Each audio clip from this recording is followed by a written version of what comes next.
Hey up viewers and viewers, my name is General Red Strategist and welcome back to some more SCP. I'm joined by Phil this time. How you doing, Phil? Yeah, we're doing anomalous items first, and then we'll look at some more SCP because this is SCP, yes. always a bit of fun to see these very creepy and amazing things. Like we said with SCP, some are standard, some are quite intriguing, and then some are downright horrifying. Yeah, indeed. So, starting with anomalous item 101. So, this is a recently opened 38 centilitre glass bottle of something brand ketchup.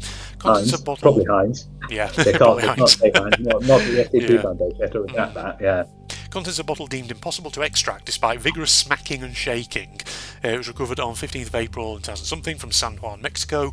Current status shattered during an unauthorized extraction attempt in Site 22 cafeteria. Despite severe fragmentation, contents remained irretrievable from bottle. Broken shards and remains moved to standard storage locker at Site 59.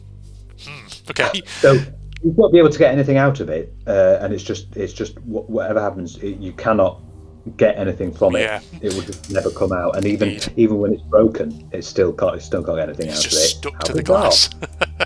Just Yeah. inside the glass. Yeah. Imagine. Oh my God, the pranks you could pull on someone. Hey, have this ketchup. It's not coming out. What's going on? I want it on my chips. Yeah. Has the Foundation not considered it might be a joke bottle and all that, and it's not real ketchup? Who knows? Yeah. Because that could be something you could get from a joke shop. Yeah. So. But maybe there Indeed. is something in there generally. I mean, have you even looked inside the bottle? That would be the most thing. Indeed. 102. A glass mirror that reflects images across its surface approximately 3.86 seconds more slowly than conventional mirrors, resulting in a significant lag in the observed reflection. No date, but it was recovered from somewhere in Ukraine. Current status undergoing testing at Site 73. Studies indicate that there is no observable change in the rate at which photons are reflected by the mirror. Lovely. Okay. That's just all you need. Just imagine you wave your arm and then it doesn't wave for another nearly 4 seconds later. Yeah. That would be so weird. You just wave to the mirror and then 4 seconds later, hello. Silly Foundation, that's not a mirror, that's just an old school PS2 running iToy with one of its weird playroom things where it records your image and then lags it. I'm surprised you remember that. I did have iToy. The only reason I remember it is because there's a great Cadicarus video that he did where he was literally looking at the iToy. It's like a 2-hour video of him just going through iToy games, and yeah, he has the old school iToy with the playroom on it. Oh God, that was so fun. I think I might have shown it to you once because I know Yeah. I did have it.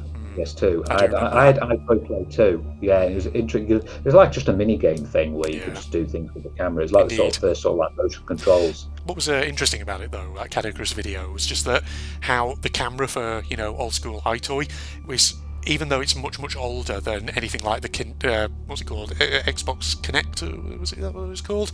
Whatever it was that other consoles tried to do later, the old school PS2 iToy camera was apparently so much better and more responsive than anything that came later somehow. Yeah. Yeah, the Kinect wasn't one of the best ones. That's it. Yeah. Unfortunately. Indeed. The motion controls for the Wii were pretty good though. Yeah. I will say that. Next one, toy rocket made out of an unknown substance which can exceed speed needed to escape the Earth's gravity. It caught the interest of the Foundation and was tested. No date, but it was recovered somewhere on a border. Current status, currently located in the thermosphere in Earth's orbit. Okay. Oh, brilliant! So you're never getting that back unless No. you get. Mind you, I do think the SCP Foundation do have actual habitation in space. Yeah. I believe. Probably do. So no doubt they can try and find it, but that there's definitely anomalous because a toy rocket obviously shouldn't be able to be doing that. Yeah. Exactly. That'd be well- funny. Just like imagine if you're a little kid and you're just like, wee, poosh, oh no, like the balloon. You know, when kids with the balloons, Yeah. where they let it go, oh, they're so sad because it's just gone forever. Indeed, yeah. Next one, a bootleg VHS copy of Swedish movie Blank of Blank, 19 blank. All characters change gender and ethnicity randomly on each viewing. No date, but it was recovered somewhere in Guam. Current status, it was Site 19 break room, but it's now currently in storage. Notes, bad acting, boring plot. Even if the characters are changing gender and ethnicity, that would be weird if you kept watching it and you kept seeing them change. You'd be like, what's going on here? Do you know what it actually reminds me of? Do you remember that Mitchell and Webb sketch where it was like they were two great actors and they would play Sherlock Holmes and Dr. Watson, but the directors couldn't decide who played which role, so they would keep switching them between each other. Yeah, yeah. I remember that was so funny. So it was like, they were like showing scenes of a movie, and it was like, in one shot in one room, it would be David Mitchell as Holmes and Robert Webb as Watson, but then they walk through a door, and the next camera it cuts to, it's Webb as Sherlock Holmes and Mitchell as Watson. Yeah, and then it got funny because they kept battering each other up. Yes, they did. Yeah. That was. And then they go through a door towards the end of the sketch, and suddenly they're kids. Oh yeah. Weird. Yeah. Yeah. Very weird. Yeah. Okay. Next one is a small blank brand FM radio, estimated to be blank years old. When powered and set to any frequency, the radio will play a random song popular among teenagers during the activator's pubescent years. This song will always involve romantic relations and is described as remarkably apposite to the activator's current relationship status in 95% of cases. When activated by somebody not in a romantic relationship, the radio will play an inexpertly recorded cover of Harry Nilsson's single One, sung dramatically off-key by an unidentified pubescent male, accompanied by a series of atonal electric piano notes. Date of recovery sometime in 1986 from a high school in Illinois. Current status lost following testing by researcher blank. Okay. It's gone now. You can kind of find it. Yeah. A funny little radio there as well. I'm trying to think what it would play. Indeed. Yeah, during my pubescent years, what would it play then? So something from the 2000s. It was like a romantic pop song. Trying to think what we had, but there's mind you, the 2000s are full of romantic pop songs. To be honest, it was a lot of that then. Yeah, trying to think of music that I remember listening to as a teenager. I mean, I remember like Foo Fighters, but I don't know some of their. I mean, yeah, some of their songs are probably sort of about romance and relationships. Well, hang on. For us, because we're not in a relationship with anyone. True. It would just play this Harry Nilsson's One. Yeah, it would. Good think of it. Yeah. That would be funny. If you had the radio, it would keep playing that until you got into a relationship, and then it would just change. Yeah. Indeed. That one. Next one. A bag of blank brand marshmallows. When a marshmallow is consumed by an individual, their head becomes engulfed in blue flames. Subject always report a lack of noticeable change in spite of heat readings exceeding 100 degrees. Data recovery sometime in 2014 from Scotland. Current status remaining samples were placed in storage. Weird. Okay. What it doesn't say here is that you don't actually burn to death. No. So that's good. You just obviously that would look so weird that your head is just currently engulfed in blue flames, but and it's really, really hot. But it seems like it doesn't do anything to you. So weird. That's good. Yeah. So it's not an SCP. Is it trying to toast your marshmallows the moment they go into your mouth? It would be so freaky as well. Yeah. But again, use it for prank purposes. It'd probably be a quite cruel prank to play on somebody, making them think they're about to die or something. But Hey, try these new marshmallows. Oh, they're great. Oh no, I've got no. Honestly, try these ones. They're fantastic. Next one, a pair of ravens, Corvus Corax, who will sing the folk song known as Twa Corbies on some but not all occasions when someone dies within approximately 1 kilometre radius. Recovered, this actually has a very specific date, 27th of June 1989, somewhere in the British Isles. Current status held in a standard aviary. Okay. I'm not sure what that folk song is. No. Also, you went doing the Latin name again. Yay, well done. Yes, indeed. Everybody loves a Latin name and all that. But I'm not sure what that folk song is. Yes. Yeah. Let's have a look. Twa Corbies is a traditional Scottish ballad. That's a raven. Oh, 3 ravens, is it? Ballad centres on 3 scavenger birds conversing about where and what they should eat. One tells the others of a newly slain knight, find he's guarded by his loyal hawks and hounds.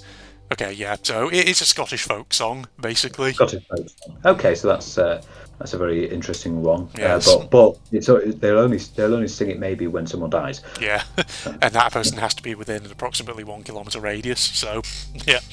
Indeed. Next one. One pair of blank brand headphones that can only be described as the opposite of what they are. Okay, so recovered sometime in the 2000s from Canada. In storage at site blank. Notes, don't think into it too much, says Dr. Blank. Okay, so... the interesting one here is, do you remember from the last time when Connor was here, we had one of the doctors going, how did we work out how it did that? Yeah, Indeed. So I'm assuming that this description, therefore, is inaccurate, because if they can only be described as the opposite of what they are, then they're not headphones. They are the opposite of headphones. What is that? Earphones? Earphones? Well, hang on. What would it be? Well, opposite would be something that you wear on your feet, maybe phones. Maybe they're the opposite. shoes. That's the opposite of your head. Yeah. Maybe there's something like that. Or if it's the fully opposite of it, well, the opposite of your head is your feet, and the opposite of a phone is, what would be the opposite of a phone? Talking normally without the aid of a device. Talking. There you go. A talking foot. My God. Maybe it's a talking foot. Who knows? Yeah. Yes. Okay, item description. This one's an interesting one, all in colours. A yellow brandless notebook. Every page contains multiple hand-drawn rainbows. The words Kyle age 6 are visible on the item's cover. All written text regarding said notebook will alter its colour in order to follow the pattern of the colours of the rainbows contained in the notebook. The drawings do not follow the pattern of real rainbows. No date, but it was apparently recovered in Sussex, UK, in storage at Site 98. Oh, makes everything look nice and pretty. Yes. But not in the pattern of real rainbows. Or if you get sometimes real rainbows have a second rainbow underneath them, but it's inverted. Yeah.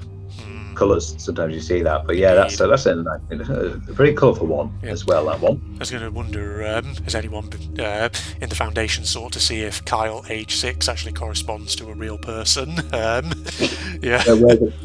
So like when they recovered it in Sussex, from where in Sussex though? Yeah. Indeed. Item 110, so an iron ball bearing radius 2 centimeters, which completely lacks ferromagnetic properties even in the presence of strong magnetic fields tested up to 8 Tesla. It's the only known instance of an anipole, that is, a magnet with no poles, as opposed to hypothetical monopoles. Discovered while searching for low background steel for use in radiation-sensitive experiments, it was noted for anomalously low levels of trace radioactive elements. Subsequent analysis revealed that it is composed entirely of pure iron, date of recovery sometime in the 2000s, from a factory in Alaska in the US. Current status held in Site 11 storage and radiation shielding unit to preserve purity. Okay. Ooh, that's interesting. So it's because obviously normally iron does have a strong magnetic field. Yeah. But this time we've got one that doesn't. Indeed. It doesn't follow the normal means of what iron's supposed to be doing. Interesting. Yeah. Okay, item 111. Oh, sorry, go on. But just before we go on, it says that there's low levels of trace radioactive elements, yet they've still stored it away in a radiation shielding unit, even though it didn't have that much radiation on it. So, the way I read it, I assume that means to stop it being contaminated by radiation from other stuff, so to preserve its purity. Yeah. So it stays as it is. Yeah. I assume what they mean by enormously low is that, because obviously every object around you has levels of background radiation to it, so I'm assuming this one is lower than that, so they've put it in a radiation shielded unit so it stays like that so they can study it. That makes sense. Okay. So 111. Item description: a standard Monopoly board game that, when played, will invariably incite an argument between the players that will ultimately lead to the cessation or annulment of their marriage, partnership, friendship, or whatever other form their relationship took. Is that not just a regular game of Monopoly? Yeah, it was recovered 7th 3rd 2001, so that's probably 3rd of July, since it's probably an American date format, from a family yard sale in Illinois. Current status: Site 19 storage. But I don't. How is this anomalous? Because normally you do get really annoyed when things don't go well. Well, I guess it's specifically Go on. But it does say, because normally when you do get over it, but I think in this case the anomalous thing is that it will actually end your relationship or friendship or whatever, no matter what happens. Yeah. Aye, indeed. Yeah. I always think, Monopoly is just one of those games nobody ever bothers to really fully read the rule book, and as a result, everyone just argues over the, can you actually put, houses on this square yet, or do I need to have all of the colour first, and things like that. Also, the main one that causes a lot of arguments is free parking. Some people think that you put money under it, and whoever lands gets all the money. No, free parking is a free parking space. It's a nothing space. Indeed. That's what it even says that in the rule book. It's a nothing space, but nobody reads that. So. So next one also is another game-related one. 7 booster packs of the popular Magic the Gathering trading card game. Opening of any of the packs will lead to an unidentified male voice saying, "Ha, nerd." The voice appears to be located a distance away from the opener of the pack. Data recovery sometime 13th of the month, sometime in the 2000s, from a comic company by the looks of it. Current status: only 5 boosters remain, currently stored in the Site 23 storage room. That's another sort of funny one, isn't it? Yeah, indeed. Nerd. Yeah. What the hell was that? What was that? Who said that? Yeah, who said that? Was that? Yes, but the problem is, if you do it with your friend, you could think, why the hell did you say that? That was rude, you fucking idiot. It wasn't me. Yeah. I'm curious, where the other 2 booster packs have got to, since only 5 remain, apparently. Yeah, probably still maybe it's still in that comic shop. Maybe. Or who knows? Or maybe certain researchers took them to play pranks on each other. Who knows? Exactly, that'll probably be it. Okay. Next one, a 2 metre by 1 metre glass oblong that acts as a portable window to a parallel universe. Reverse side is an unidentified opaque material which has resisted all efforts to damage it thus far. Currently, the point of divergence between universes is unknown, but does not appear to have altered any aspect of Earth. Glass is functionally a mirror.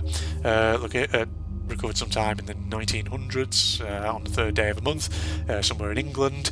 Current status: was marked and used in site blank. Changing rooms now removed to storage following reinstitution of protocol anti-AN 105-76. Containment first on September 6, 2009. Well, that's crazy. Yeah. Okay. But if it was in some changing rooms, was it being used for something a bit naughty? Who knows? in this parallel universe. Possibly. Strange little item, that, isn't it? Yeah. You can see into another universe and all that.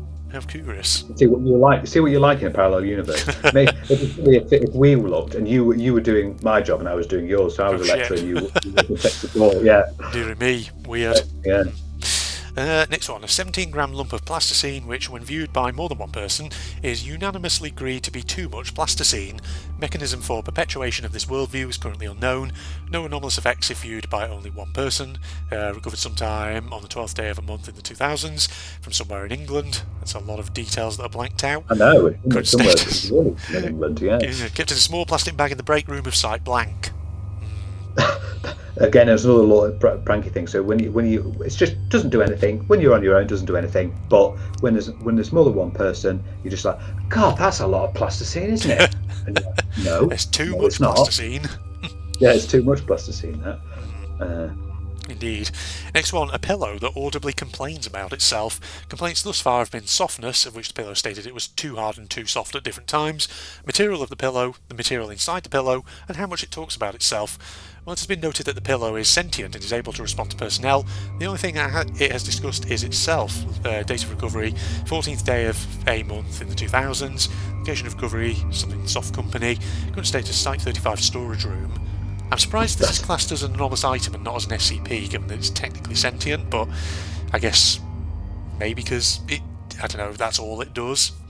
Yeah, I think it's mainly because the only thing it's doing is talking about itself. Yeah, it's not mentioning anything else. Indeed. But I find it really funny that it's complained about how much it talks about itself. It's just like, imagine going, God, I'm too hard. God, I'm too soft. God, I complain a lot, don't I? Jesus. Yeah. Imagine, you lie down on your bed at night and it's like, oh, for God's sake, this again. You're putting your head here. Can you adjust the position of your head, please? That's not very comfortable. Yeah, you're just like, God, it's too soft. What am I made out of? It's awful, this. And will you just shut up? Oh, God, I know I complain too much, don't I? God. Yeah, indeed. Next one, a chicken nugget that does not age or go stale. When a piece of the object has been bitten off, it should just be has been bitten off, the nugget will regenerate the area that has been bitten. Cutting pieces off of the object do not regenerate. It seems as though the main part of the nugget will regenerate with pieces cut off to show no anomalous properties. Recovered 31st of December 2013 from Connecticut. Stored in freezer at Site 48. Notes, maybe could use this as infinite ration during shortage of food, says Dr. Smith. Oh, now that would be a chicken nugget that never goes off. Yes. That would be interesting. So I'll tell you what, though, like I said, if you were running out of food, you could use it to sustain. Although, how much nutrition does a chicken nugget? I mean, it's got protein, it's got carbs. You could probably live off a chicken nugget. Yeah. You'd eventually get scurvy if you haven't got any vegetables or anything to go with it. But Indeed. And it always regenerates even if you eat it. So there you go. Next one. Okay. A white oak tree, Quercus alba, that when viewed by subject is invariably described as being ironic. Affected subjects are incapable or unwilling to explain further. Recovered on 21st of May 2011 from somewhere in Canada. Current status in storage. That's an ironic tree. Yeah. Just like when you see it, oh, that's ironic. So what do you mean? It's just ironic. But yeah, no, but what do you mean? Well, it's just ironic. I refuse to elaborate further. Stop having a go at me. That's all I'm going to say. Okay. Indeed. Next one, a 1 metre tall solid gold flamingo statue that animates whenever a blue moon occurs. When animated, it attempts to fly through the ceiling only to crash into it. It will keep doing so until either restrained or the morning after the blue moon ends. Recovered 16th of May, some year that's blanked, from a zoo in the US. Current status in storage. Interesting, it's in a zoo and not like in a garden centre shop. Yeah. But there you go. That would also, if you got that as a statue that you put in your garden, and it just although it flies through the ceiling, so if you left it out in your garden, then it's gone. Yeah, basically. You would go to sleep on the night of a blue moon, and wake up the next morning to think, "Where's my fucking flamingo statue gone?" Yeah. And then you try, and then you get another one, and then this time you put it inside, and you can just hear it crashing into the ceiling. What the hell is that noise? Yeah. You have to restrain it. Yeah. Oh God. So some of these anomalous items are really, I don't know how best to describe it apart from really bizarre. Yeah. Item description for the next one: a toilet paper roll with the words Jimmy's Telescope and Anti-Scop written on it, with a red marker and various star stickers dotted around it. When viewing through one side, the roll will act as a telescope. However, when viewed from the other side, it acts as a microscope. Recovered 12th of June, years blank, from Something Woods, US. Current status in storage. Notes: I feel bad for the kid who lost this, says Dr. Richards. It's clearly a kid. That would be. Annie's got, maybe he's interested in his science because he's got that. But interesting that you can make it out like a telescope and a microscope, so you can actually see deep down into like cells and things if you look the other way around. That would be so freaky to see. Telescope side wouldn't be so bad. Or it'd be interesting to see far, because you think the toilet roll. Well, it depends how big your toilet roll holder is, not holder, the toilet roll cardboard tube bit. Yeah. But yeah, indeed. Strange one. Weird. Next one. To make this the final one, then go on to some SCPs. Yeah, we always do about 20, don't we? Yeah, we do roughly. Blank sheets of paper that, when flipped in the same direction twice, show a third side. Flipping a sheet again will show the first side. Flipping backwards from the first side will show the third one. Recorded 20th of March, blank year, from a high school in blank. Current status in storage. A third side. Ooh, the Twilight. Yeah. The Twilight Zone. That's it for you. There isn't a third side. What's it going on about? You could just fool someone and say when you flip it, they show the third. Whoa! How did that show a third side? And then you flip it again. So what are you talking about? There is no third side. Are you okay in the head? Are you all right?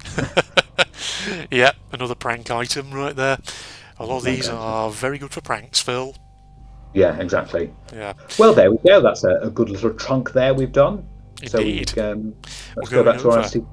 I think we did. 27 was what we did last time. Do you want to start us off then with 28? Yeah, because you've been reading. Yeah. So SCP-028, which is just called Knowledge. Okay. Oh, it looks like it's so safe. Well, that's already a good start. So it's safe. So containment procedures are: no special means are needed to contain at this time, as 028 has not shown any change in size, position, or shape during the entire period of containment, but access must be restricted.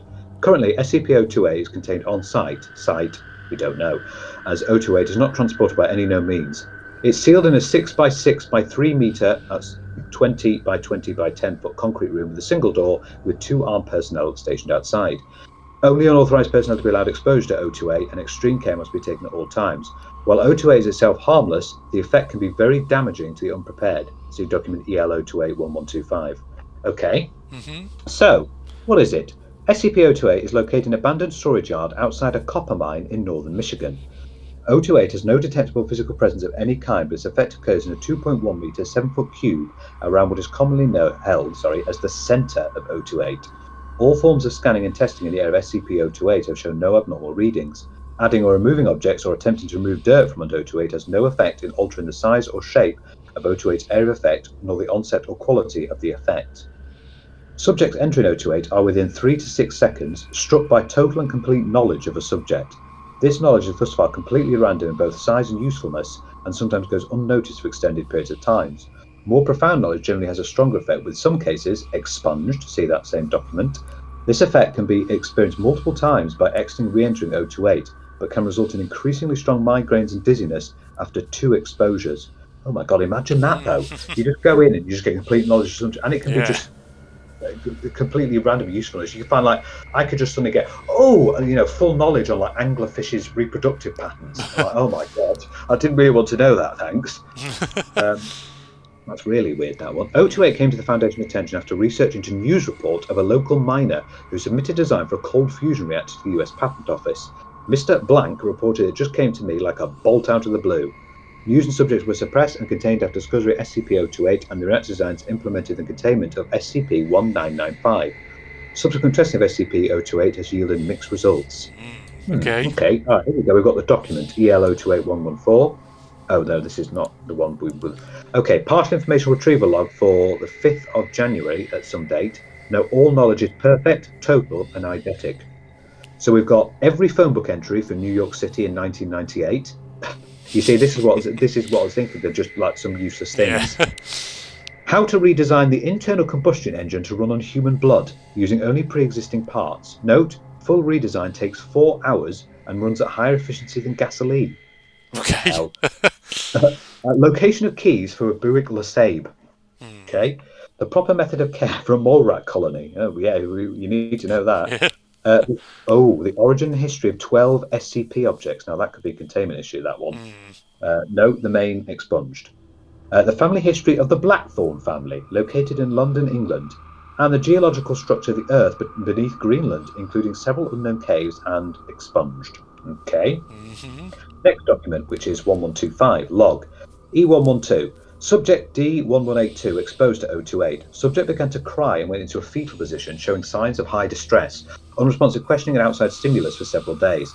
Lapsed into catatonia shortly after stating that this is not life. Subject passed into a coma and died shortly thereafter.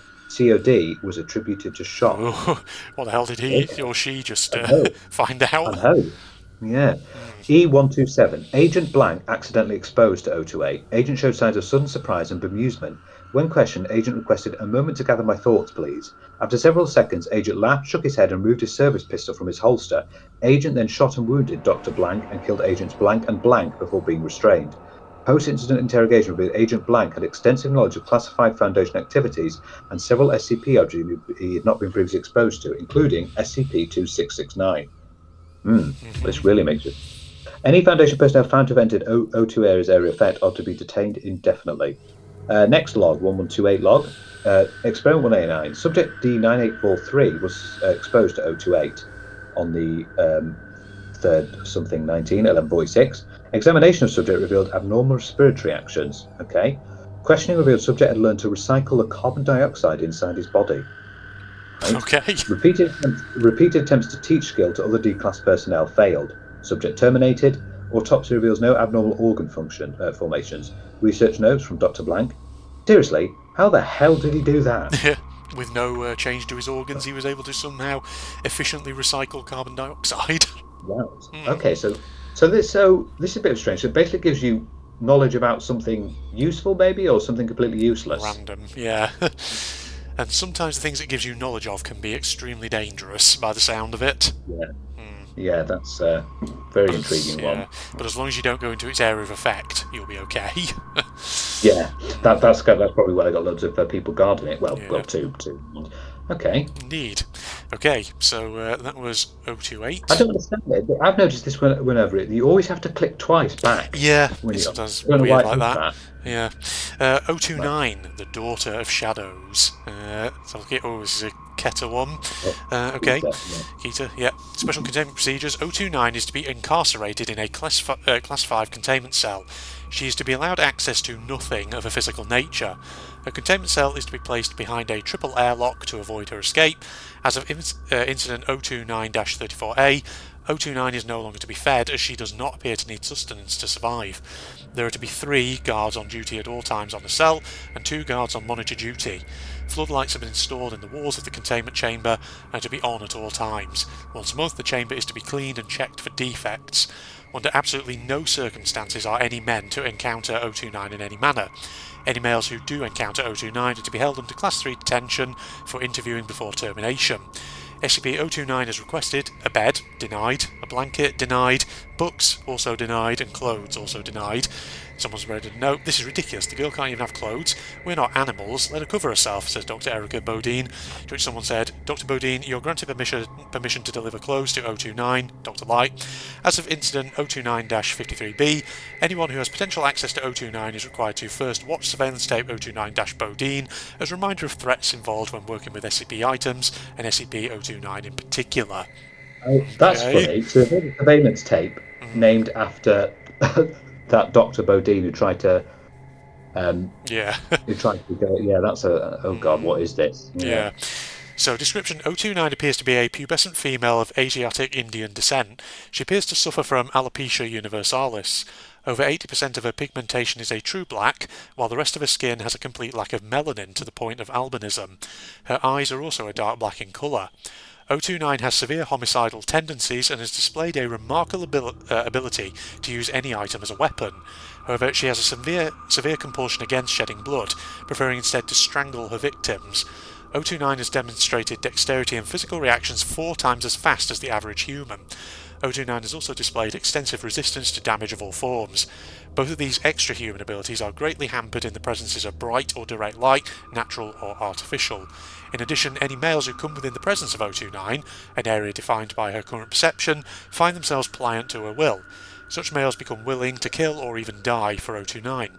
029 refers to herself as Blank, which roughly translates to Daughter of Darkness, Daughter of Shadows, or Daughter of Night. Interviews with 029 have proven difficult to conduct due to 029's constant attempts to kill or convert all who speak with her. Over her years of captivity, the black patches on her skin have increased in size. 029 was first brought to the Foundation's attention by an agent working in rural India. An attempt on his life led him to a small cult of men who claimed to be Thuggees in service to the daughter.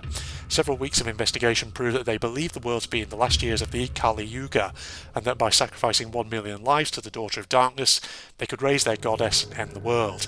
They also believed that only sacrifices performed through strangulation added to this tally. Events led the agent to their mountain fortress, where he discovered 029.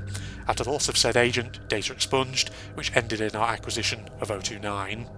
Okay, so I guess this one's based on maybe some thuggy history from India. It could well be, yeah. It's a very scary one though. Just like a small girl who could basically just kill and in an instant.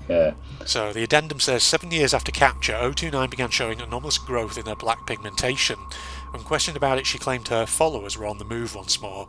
Investigation led us to a concentration of so-called Thuggees that had escaped our initial foray. After discovering that all her followers were there for one of their holy days, a tactical airstrike was called in. When the first bomb dropped, 029 awoke from slumber, screaming at the top of her lungs. 029 continued to scream for the next 4 hours, ranting and raving that we were killing her people. Since said event, the growth of black pigmentation has stopped completely. Also since said event, 029 has redoubled her efforts to escape. SCP-2820 has been proposed as a possible method of neutralization should the situation worsen. Which we'll never see for a very, very, very, very, very long time. Yes. What that is. Indeed, yeah. Okay. Wow, interesting one. Yeah, because they got hold of her. She seems to also be like have made some sort of like cult as well. After So for anyone who's not aware, the term Thuggee, that is actually a real term. I think they were sort of like bandits in India during the 19th century who would often rob people on the road and things like that. So I don't know too much sort of about their history or whether they were basically also like part of cults or whatever that worshipped certain ancient deities, but Thuggees were real people. Yeah. Yeah. Indeed. Interesting little one, that one. Yeah. So now one for Phil to read. Yes, we're going to SCP-030, the homunculus. Well, they're in the end. So we've got a safe one. Okay, so 030 is to be held at Site-17 within a modified humanoid containment cell. Minor adaptation to accommodate stature, such as an appropriate scale workplace and chair, are to be included. Lighting within the zone may be altered upon request of 030 to a maximum of 2,000 lumens via a simple dimmer switch. Should the need to render 030 inert arise, staff may extinguish the light from the exterior switch and draw blackout curtains as necessary. Standard night vision equipment is available for observation of 030 in its inert state. 030 may request materials for personal research every 30 days. All previously requested materials are to be collected and destroyed prior to delivery of new materials. All materials are to be evaluated and screened by both research and security staff. SCP-030 is to be denied access to any modern scientific journals or texts, and fiction is to be restricted to work produced no later than 1623 CE to preserve the integrity of its innate knowledge. Staff wishing to consult with 030 in writing are to place a formal request, document 030-RS/B, with the supervising researcher on duty. All correspondence to be retained. Staff wishing to consult with 030 in person or submit a formal request to site management, documents 03-RP/A and 17030-A, or at least 30 days prior to the preferred consultation date. All consultations to be recorded and retained. Senior research staff may request 030 be temporarily removed from its containment for a maximum of 1 hour to provide observational insight to non-restricted materials or events within Site 17. Under no circumstances is SCP-030 to leave the confines of Site 17. Requests must be presented in person to site management and security staff at least 30 days prior to the preferred observational release date. All observational release dates are to be recorded and retained. SCP-030 has been equipped with a tracking device, inventory control code 030-17-1, so its location within Site 17 may be determined precisely at any time. Wow, this seems a bit a lot for a safe class, doesn't it? Yeah.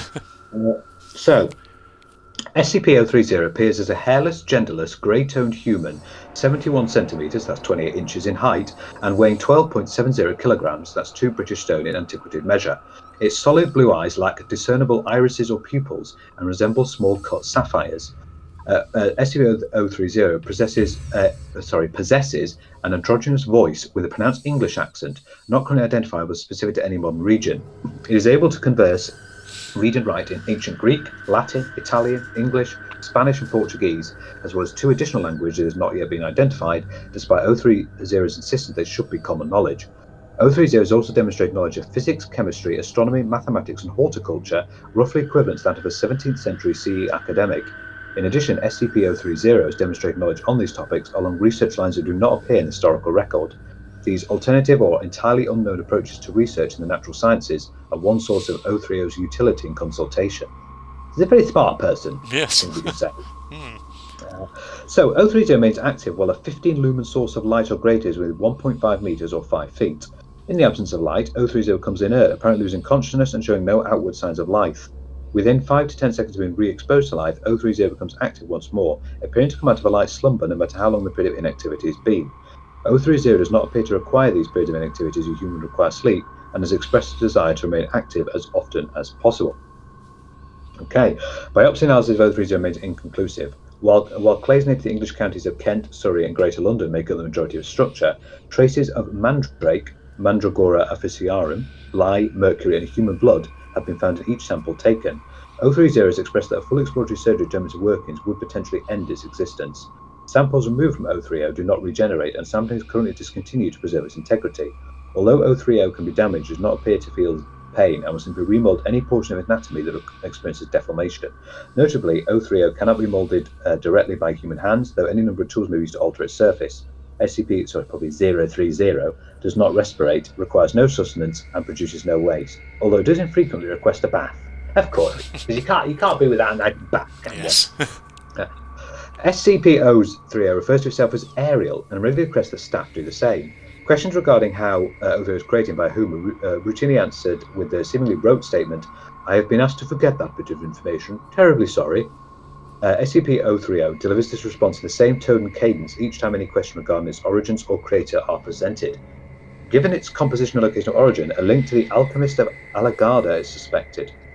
030 was discovered on the 12th of June somewhere, some date, during a mandatory archaeological survey within London's Mortlake district pending construction of a car park. It was buried approximately 2.7 metres, 9 feet below street level, contained in a small stone sarcophagus. The sarcophagus bore no markings. Oh, hey up. Sorry about that, ladies and gentlemen. Go on, Phil. Restart. Right, so the sarcophagus bore no markings and was assumed to be that of a deceased infant. as additional graves were discovered in the survey area. The sarcophagus lid was shattered during the excavation, exposing 030 to daylight. Upon being struck by the sun's rays, it browsed from an inert state to one of mild activity within a few seconds, stating, "Good afternoon," to the assembled construction team. A member of the Foundation's Greater London Recon Force was summoned within hours and took the specimen into custody without resistance. The limited number of witnesses were given amnestics and release. That would be quite a surprise for them. I know it would. Yeah. Interesting. So it's okay. It's sort of a very knowledgeable clay human homunculus. that, Yes. yeah, that reacts to light. Indeed. Okay, so we've got a document, some security logs for 030. Okay, so on the 14th of September, tracking system installed for SCP-030. On the 21st of December, 030 reports malfunction of its own tracking system. Repairs completed within 6 hours. It offers to assist, but is refused for security purposes. Then on the 13th of March, 030 completes 18-week seminar on unknown language alpha Zephyr. 5 staff researchers considered fluent. Lexicography transmitted to 05. We don't know which one. 2nd of July, when in consultation, researcher Blank inadvertently makes several remarks regarding photovoltaic technology. Consultation ended before the researcher could substantially elaborate. Okay. 12th of August, 030 requests a supply of magnesium and indicates it intends to ignite samples to study the light produced. Request denied by researchers. And the 14th of November, incident 030-1. Using what only appears to be standard potting soil, ginger, Zingiber officinale, a 72-gram sample of rutilated quartz, and a 23 centimeter length of coiled copper wire, 030 produced an object or device capable of emitting notable levels of directed ultraviolet light through unknown means. Device is confiscated. Effects not currently replicable without direct intervention from 030. Researchers current consultation determined this line of 030's research be permitted to continue. They speculate 030 may be working towards an alternative and possibly anomalous manifestation of the photoelectric effect after receiving only minimal information about its existence. All research by 030 is suspended and materials removed pending review. Okay, yeah. Okay. So he's seemingly harmless, but he's very intelligent and he requests things where we're not sure whether we should give them to him or not. I say him. Technically it's an androgynous, it doesn't have a gender, but yeah, them. Yeah, very interesting little thing, that one. Yeah, it could cause dangerous things in the future. Yeah. That's what. Yeah. Indeed. Okay, so the next one is SCP-031. What is love? What is love? Baby, don't hurt me. Okay, right, so 031, object class Euclid. Interesting that it's a picture of a hotel in Pyongyang, North Korea, apparently. Yeah. Special containment procedures. 031 is currently contained in the Ryugyong Hotel, located in the city of Pyongyang, Democratic People's Republic of Korea. As the nation, it is... Wait, before we go, there's a little note. Yeah, what's North Korea, it just says. Scroll to footnotes. Okay. We'll get to that in a bit. As the nation it is located in is currently governed by an authoritarian regime with near complete control of state and national media, the possibility of information regarding 031 being released to the world at large is minimal.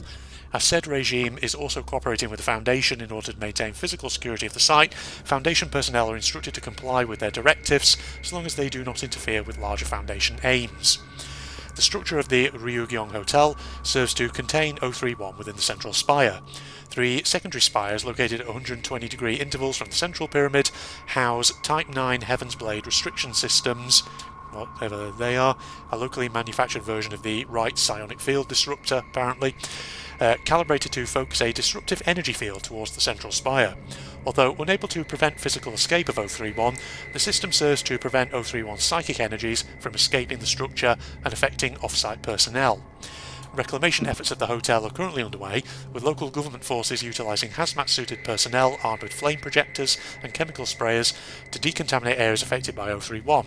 However, due to the slow pace of progress and 031's defensive capabilities, reclamation efforts are drastically behind schedule.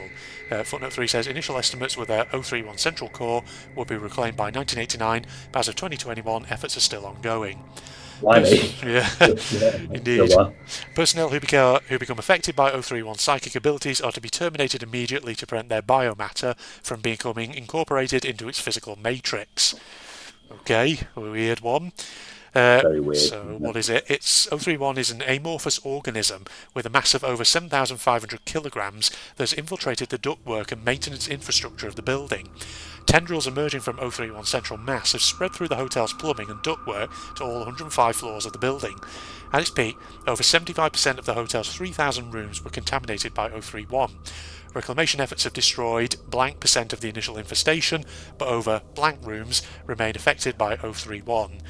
SCP-031 tendrils terminate in a pod-like structure, a sporocarp, consisting of an ovoid structure approximately 2 meters in length, with multiple cilia-like structures branching off of the main body. On some occasions, subjects in the presence of an 031 sporocarp will instead perceive it as an individual the subject had a close emotional connection to in their past.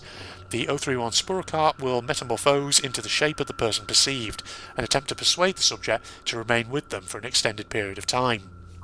The 031 sporocarp... Mind control, isn't it? Yeah, it sounds like it. Yeah. Will next attempt to make physical contact with the targeted individual with their cilia-like structures. Digestive juices will be injected into the subject's body, and their flesh will be consumed and incorporated into 031's body mass. In the meantime, a secondary flagellum will engulf the subject's cranium and brain, replacing the blood vessels with its own tendrils, which will maintain life support of the affected brain by some yet undiscovered means. The tendrils will decerebrate the subject and transport the subject's cranium back through the building's ductwork, where it is incorporated into the central mass. Footage taken through surveillance drones indicates that there are currently, that looks like blank, but over 1,000 crania in the network of tendrils attached to 031 central mass. By all indications, the brains contained within are still alive and may be conscious. Ooh, okay. Yeah, very freaky one, this one. Yes. Yeah. History. 031 was recovered on 22nd of October 1948, following contradictory police records taken after a riot in the city of Redacted, where several civilians had gathered around a refugee camp professing love and devotion to a cult-like leader, whom they referred to as the Beloved. Once initial contact and assessment was made, the civilians were pacified through widespread distribution of inhaled tranquilizers and aerosolized amnestics. MTF Psi-7 was able to recover 031 central mass and move it into containment. In its initial form, 031 consisted of a single amorphous entity approximately 75 kilograms in weight, of vaguely humanoid shape. It had not yet manifested the ability to consume and incorporate human biomatter into itself, or any mind-affecting properties, aside from inspiring unusual feelings of love and devotion. As of 16th of November 1948, 031 had been classified as safe and was in containment at Site Blank.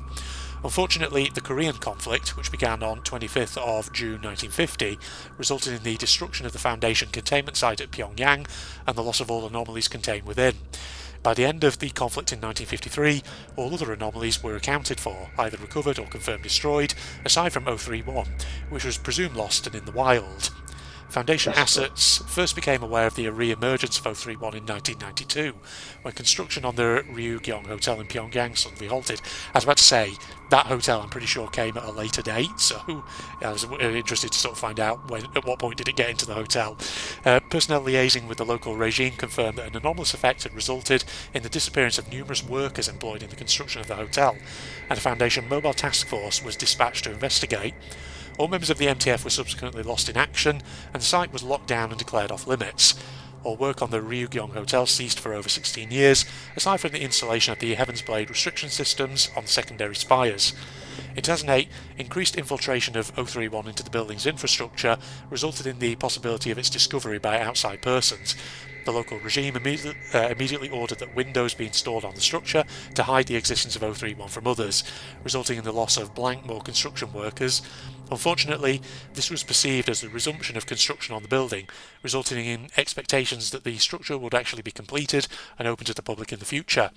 Reclamation efforts commenced within the year, utilising flame and solvent projecting equipment to destroy 031 tendrils and sporocarps, with each team accompanied by a political officer assigned to terminate any personnel who became assimilated into 031. As of this current date, 27th of February 2021, reclamation efforts are still underway. Foundation personnel are continuing to liaise with the local regime and monitor their progress, which is slow but steady.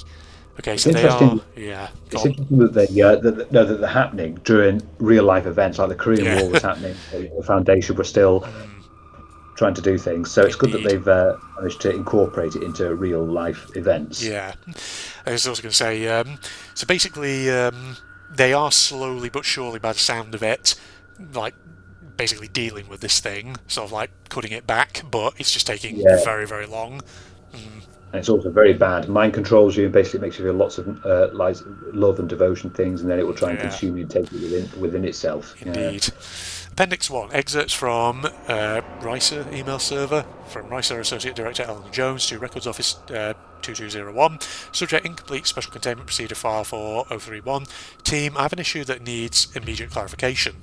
I have the Rugyong Hotel as the location of a mind-affecting stele from the Proto-Afro-Asiatic culture group. As you can see, that's the same location as this brain-stealing flesh network. Are these two objects related at all? Is this hotel some kind of DPRK containment facility? If so, we should put that into the object special containment procedures file. Please reply at your earliest convenience. Okay. From Records Office 2201 to Associate Director Eleanor Jones, incomplete special containment procedures file for 031. Eleanor, as far as my team can figure, there doesn't appear to be a link between the two objects. In fact, I'm getting conflicting reports from the containment teams regarding whether or not either of these objects actually exist. The 1427 team is insisting the hotel is the site for the stele, and there's no brain-eating flesh network there, and the DPRK government is part of the containment procedures. Then I have the team for 031 insisting that the DPRK government's involvement is purely politically motivated, i.e. we don't want to get involved so long as they're taking care of it, and there's no such thing as a mind-affecting stele located within the building, which is concerning given that we've got two mind-affecting anomalies within the same space, and two teams with two separate stories here. Possible Eastern Samothrace situation, says Gwen. Oh. Okay. So there seems to be confusion about what's actually in this building. Is it even this flesh network or something else? So from Ellen Jones to Records Office 2201, SCP-031 and SCP-1427 records conflict was incomplete special containment procedures file for 031. Okay, someone needs to get to the bottom of this. We can't have a useful database with such blatantly contradictory information. Make it your first priority to resolve this. What is interesting here is that it looks like the SCP-1427 is something similar. Yeah. To 031, which you can find out, viewers, when we get to 1427 in the next 2 years. So yeah, this is why, Andrew, I think you need to do some of these on your own. Yeah, so just I think I should. As quick as possible. Yeah. Indeed. From Records Office 2201 to Ellen Jones, 031 and 1427 records conflict. Elner will do. Entered into the tracker as 000-0031F99ZX, with assisted ticket entered as 001-1427-F99ZX. Gwen. From Ellen Jones to Records Office 2201. Team, can I get an update on this issue? From Records Office to Eleanor Jones. Eleanor, my apologies. I guess it wasn't clear that further updates will be sent out through the tracker system. We're gathering information and assessing the situation. We'll keep you informed. Gwen. From Eleanor Jones to the Records Office. Team, it's been 3 days. Can I please get the requested update, or at least a deadline by which we'll have this issue resolved? From the Records Office to Eleanor Jones. Eleanor, as I stated in Tracker Update 22 on this ticket, we found that the problem is more complicated than we expected, requiring us to physically send a person from HQ over to Pyongyang to investigate. It's taken us some time to get through that North Korean red tape, totalitarian governments, am I right? And to get the paperwork done to reassign Jenny's responsibilities while she's gone. Gwen. Okay, so Ellen Jones then says, what's the hold-up? Team, it's been 2 weeks. Why has there been no update on this issue? This is a highly time-sensitive issue, and your lack of progress is extremely disappointing. We need to get this resolved before Maria has to step in. Do you think something's going on with the team here, that maybe they've been mind-controlled by this thing, potentially? Yeah, because it was like they're trying to send stuff back, but it's not. It's like it's not being sent back. Yeah, indeed. So, from the Records Office to Eleanor Jones. Eleanor, I can assure you that per your instructions, resolving this issue has been our top priority. We've been cross-referencing between the documentation, and the only discrepancy appears to be the fact that there are discrepancies. As in, all the documentation for one project is internally consistent, and all the documentation for the second project is internally consistent. It's only when you put them together that things don't make sense. We tried talking to the project leads of both teams, but neither of them seems to know the other exists. We tried having them look up the other team's SCP file in the system. They can read it just fine, but it just doesn't make sense to them. 031 team has no record of 1427 on site, and vice versa. We thought there might be some kind of time-space parallel dimensions thing going, so we had a member of each team try to meet up at the same place at the Ryugong Hotel, outside the front entrance. They were not able to find each other, despite confirming that they were both in the same place at the same time, photographs with timestamps attached. We then had the two team members try to meet up at a location outside the hotel. They were able to meet up just fine. When they tried to return to the hotel together, they lost track of each other and ended up not being able to find each other. We tried sending Jenny over to Pyongyang to investigate. That was a pain in the ass given visa restrictions into North Korea. They weren't able to meet with both teams simultaneously, but they were able to meet with each team one-on-one. Both teams gave them a tour of their containment facility and everything seemed to be in order. 31 team showed them the reclaimed rooms and the cleanup teams, while 1427 team showed them the location of the stelae. Neither team was able to allow direct contact with the anomaly because of the containment procedures, but they were able to confirm its existence through remote cameras. The DPRK team for 31 had no idea about the existence of any DPRK assets being used to contain 1427 and vice versa. This might not be too surprising given information controls in that country. To make things even worse, Jenny got a call from Yoon Mi at the KR branch asking what the hell a RISA staff member was doing in the city. She contacted them, and as far as KR is concerned, we do not and have not had any assets in the Ryugyong hotel. Jenny went so far as to ask Yoon Mi to take her to the hotel and show her around a bit, and when she got there she couldn't find any trace of SCP-031, 1427 or the teams involved with either. So in conclusion, after 3 weeks of hard work, we can conclude from the evidence one of the following must be true. 1. 031 exists and 1427 does not. 2. SCP-1427 exists and 031 does not. 3. Both 1427 and 031 exist, and there is an anomaly at the Ryugyong Hotel preventing either team from knowing about the other or proving the other exists. 4. Neither 031 or 1427 exist, and there is an anomaly at the Ryugyong Hotel creating the impression that it exists in the RISA Central staff, but the KR branch staff are not affected. 5. One or both of 031 and 1427 may or may not exist, and the KR branch are under a mind-affecting compulsion that they do not, or we're under compulsion that it does. 6. All or none or some of the above may be true simultaneously due to multi-worlds theory, parallel universes, or timey-wimey fuckery shit. That feels like a Doctor Who reference. And if you have any idea on what we can fucking do to fucking fix that shit I've got, says Gwen. Well, that was quite a lot of stuff. Yeah, that something weird is going on. Yeah. Yeah, we have to work out what SCP-1427 is and how it's going. So I have some interesting thoughts about what the inspiration for this may be, but we'll come to that in a second. The Doctor Who reference, for anyone who doesn't get it, is the timey-wimey thing, because that's like a quote from one of the David Tennant eras, where he's like, he's explaining history and he says it's like some timey-wimey thing. It's like everyone quotes it. But yeah, from Eleanor Jones to the Records Office, subject new directives. Hello team. 1. Effective immediately, Guinevere Kirkpatrick has been relieved of her duties as the project lead at Records Office 2201. 2. All Records Office 2201 staff are to make the resolution of tickets 000-0031-F99ZX and that other one their top priority. No other work on any other projects is to continue until this issue is resolved. I want hourly reports until this matter is concluded. Oh, so she's been fired. Yeah, something might be wrong with her. From Director Maria Jones, Record Keeping and Information Security Administration, to all RISA Associate Directors. Subject, a fond farewell and other updates. Good afternoon, RISA staff. Thank you again for all your hard work. Today's email will be a short one. Number 1. The 3.14 update of Scuttle has been updated to snapshot 2207-D. Please remind your team leads to log into the test instance and confirm proper functionality. Send any bug reports to the Scuttle team as soon as possible. We know that this involves taking time out of your day for additional tasks, but the sooner we complete this wide-scale stress test, the sooner we can roll out the new version and put some fears to rest. Number 2, I'm saddened to announce that Eleanor has chosen to retire due to health concerns. This announcement came as a surprise to me as well. Due to the sudden nature of her health crisis, she was unable to say goodbye to us before being transferred to Blank Hospital, where I understand she is convalescing nicely. Please expect a follow-up email with a link to a crowdfunding page for a going-away gift for her, as well as an address where you can send cards, gifts and other well wishes. Until we can appoint a new AD to take over her projects, we will temporarily be splitting her teams up between several different existing ADs. Expect an announcement of the new table of organisation by noon GMT.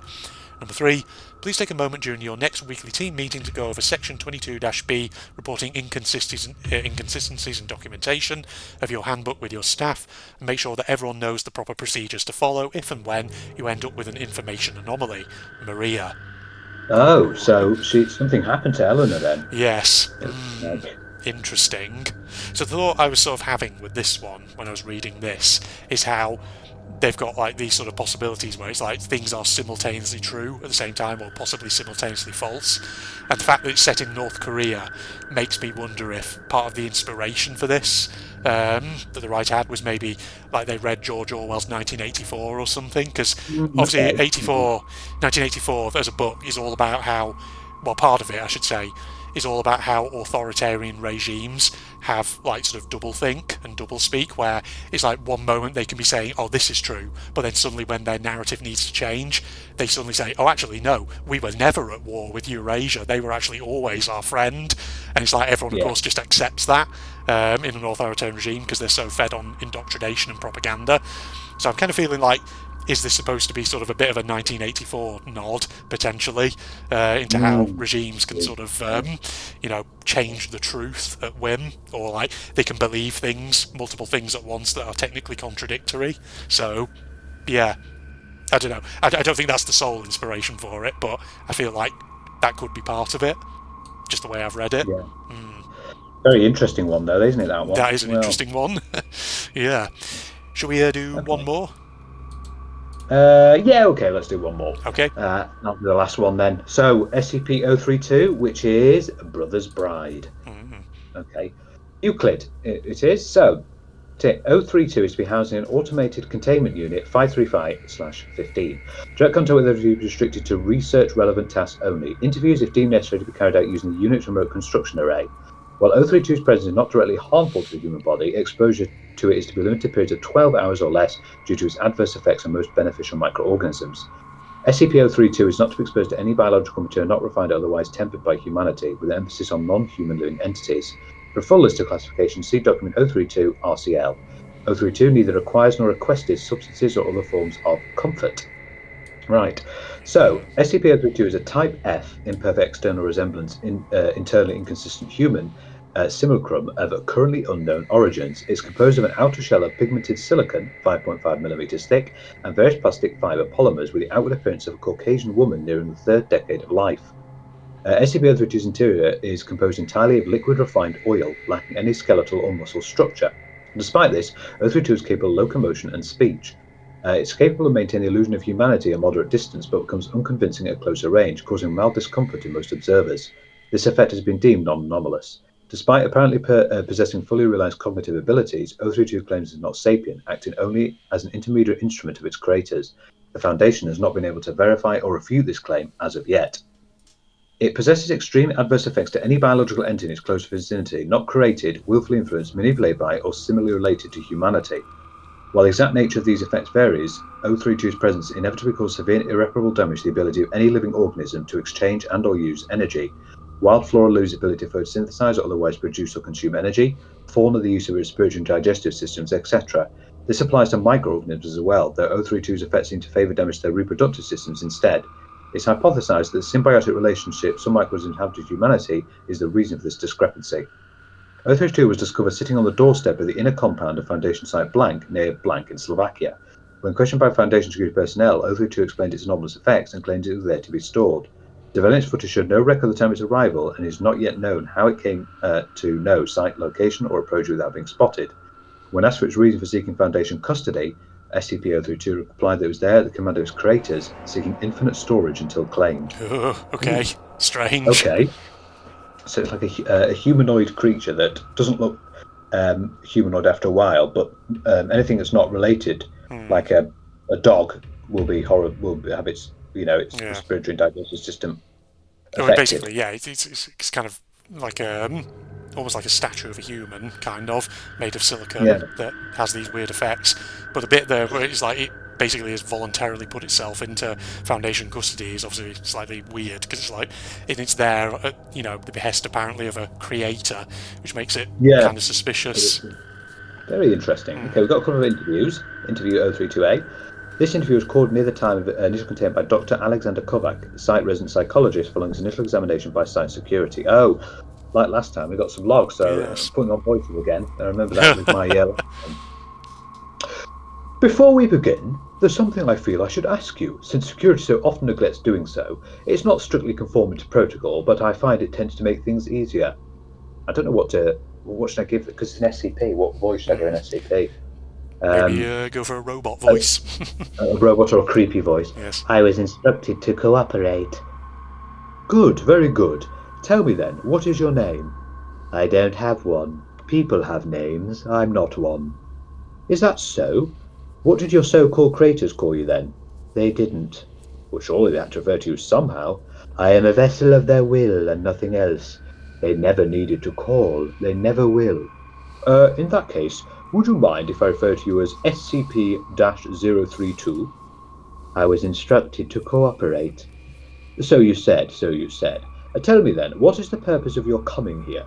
I am to be stored here until collected. Security told me that much, but why here, and collected by whom?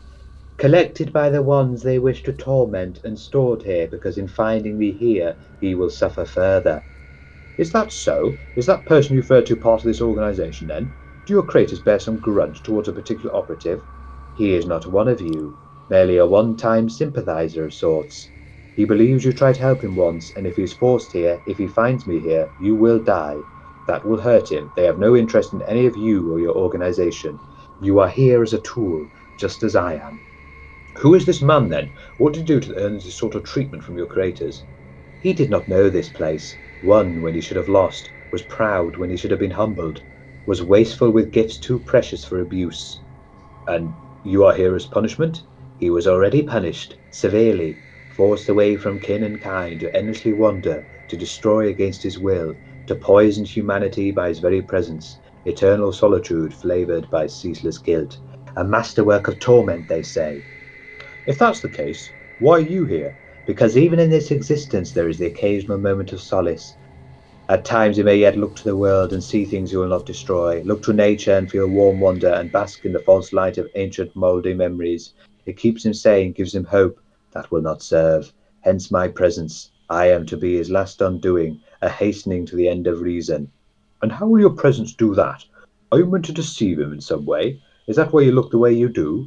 In a manner of speaking, eventually his wanderings will lead him here, to me, in a day, or a month, or a century, and he will recognize me and see what they think of his precious memories, how they mock them. He'll understand that because of his actions, she is forever beyond this grasp, and all that remains to him is me.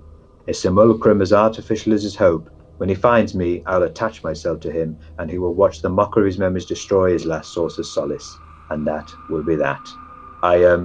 You said he will recognize you. Why? I used to be his wife. Okay. Well, very freaky. You like the little freaky voice part I there? did. It's great. That was a great voice. Okay, we've got another interview with 032. This interview was held 6 months following 032's initial containment as part of a series of interviews meant to evaluate 032's cognitive abilities and personality, or lack thereof. I hate her. Well, that's certainly a way to start to interview. Care to elaborate? The one I was made to look like. My mould. I hate her. An interesting sentiment for you to have, considering your repeated assurance that you possess no consciousness or feelings of your own. I don't. I hate her because they want me to. It serves their purpose. How do you get that impression? The first thing they did after creating me was to show her to me. It's not something they often do. I don't follow. Interfere with those who pass beyond their halls. They might be vengeful, spiteful, even cruel, but they take their duties very seriously. Just to show her to me, to risk disturbing her final rest. They wouldn't do that without a purpose. And she was beautiful, so peaceful, serene, whole, even gone, even dead. I could see the essence of who she used to be, of who she still was and forever will be. Her soul. They told me she didn't get to live for all that long, but when she lived, she was herself. She was alive, and so I hated her. Do you know what it feels like to be made as a mock? Oh, that was Dr. Kovac then. Yeah. Sorry, wrong person. Start again. Do you know what it feels like to be made as a mockery? In every line of that smooth, silent face, I saw a twisted reflection of my own. Fragrant skin to moulded plastic, soft hair to synthetic fibre, blood to oil, soul to nothing at all. Excuse me if this sounds presumptuous, but I can't imagine feelings like this coming from anywhere but yourself. Can't you see? This is all part of their plan. When he finds me, when he sees what the brothers created just to punish him further, he'll go mad. Because of what they did to the memory of his wife? Not only that, because he'll see me, he'll see how much I hate her and how much I hate myself for not being her, hate being here at all. And then what? Then a final realization. And what would that be? he never won. Interesting one, this one, isn't it? Very sort of creepy, isn't it? Yes. So, who is this person who's made an image? Weird. Very weird. So, if I'm reading it correctly, some unknown creator or creators have created this sort of weird automaton that looks like a woman who was connected in some way to the person they're trying to target, and the whole purpose is to drive this target insane when he realises what this automaton is, kind of. Yeah, that's true. Very strange. Very interesting. Yeah. Well, you go. I think that's it. Also, I believe we're becoming very close to an SCP that you've recently done a video on. Oh, would that be 087? Or yes, because I don't know. Would it be 087? What was the recent one? Wasn't it an 031? An 031? I'm trying to remember. Did I do an 031 recently? Can't quite recall. I can remember there was an indie horror game, 087, that I played recently, not too long ago. Anyway, well, still not bad than that either. But, indeed. Yeah, I must say, some interesting ones this time, isn't it? Oh yeah, definitely. Which do you think was the most interesting one out of that? God, we've gone through a lot. Which was, I think, the creepiest one, the most deadly one, was the Daughter of Shadows. Yeah. The one that basically just will kill. Yes. But there have been some the knowledge one's interesting, where you come to an area just get knowledge of some random thing. Yeah. I think the probably the sort of creepiest in the sense of how ambiguous it is probably would be 031, the one in the hotel in North Korea, because it's like nobody seems to know what it is or what's going on with it. Yeah, exactly. Yeah, it seems to be affecting people's minds. Yeah, indeed. Yeah. Well, there you go. Thanks for joining me then, Phil. I've also noticed we are getting very close to one of the most famous SCPs soon, the 049. Oh, yeah. Oh, the Plague Doctor. Oh, yes. Very famous. Forgot about him. Yeah. That's the first famous one. I think after that one is obviously the one. Is it 173? It might be 089. That one, and then 096, and then obviously there's 106. Yeah. Oh god, yeah, yeah. So we're getting close. Yeah, we're getting close to our first famous one. Yeah, I definitely need to read some of these myself. I get an opportunity. You do, because there's so many. Yeah, so I mean, there's 9,000 of them. Yeah, so, indeed. Need to get on with doing some yourself, and that way we can get through loads. Yeah. Yeah. There we go. Well, thanks for joining me then, Phil, and hope you all enjoyed watching this as well. We'll sign off here now because it's getting to evening and I'm getting a bit hungry. So, social media links, Propagandist channel link, etc., are down in the video description below, along with a link. Oh wait, I've already mentioned the Propagandist channel. If you enjoyed, a like, of course, is always appreciated. Other than that, it's Phil signing off. Goodbye. And it's me signing off as well. Goodbye, everybody. Bloody birds. Indeed. Shits.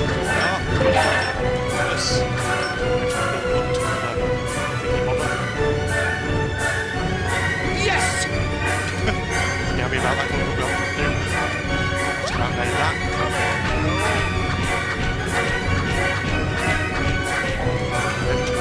So I'm just getting out the door. Oh! Not one of you! Get out of it! God damn, he's taking some hits. God damn, he took quite a bit there. Is he just going to spawn every fucking enemy in the game on at some point? Yeah. God, I really don't understand that this is like one of these things. A hardcore game can do that if they wish.